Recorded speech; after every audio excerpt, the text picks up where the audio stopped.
خب اینجا آمده است نماز خفتن رو چه خیل خوانیم. در دیگر مذهب ها فرض را میخوانند و میروند، اما ما باشیم همش یک جایه میخوانیم. کدامش درست است که فصل دادند؟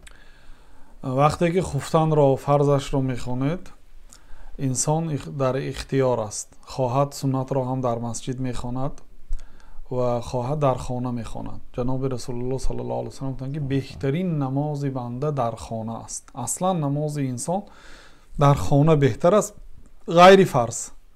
فرض رو باید در جماعت خواند.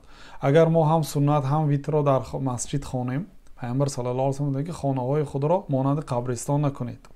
و در ماه رمضان بله، سنت را هم در مسجد خوانید، ویتر را هم در مسجد خوانید، برای آنکه ثوابش عظیمتر است. علما میگن که و صلاتها فی الجماعت افضل، یعنی خواندن نماز تراویح در مسجد افضل است. وقتی که تراویح که شد، شما بین تراویح و بین خفتن 2 رکعت سنت هم میخوانید و ویتر هم در مسجد میخوانید. افضل است در رمضان در مسجد خانه. اما در غیر رمضان باید در خانه، وقتی که شما 5 وقت نماز رو فرض رو در مسجد وظیفه دار هستید که خوانید، اگر شما فقط فرض ها رو در مسجد خوانید، سنت ها رو هم در مسجد خوانید، فرزندان شما، همسر شما، نبیرگان شما نمیبیند یگان مراتبه که بابای آنها، پدری آنها نماز میخواند.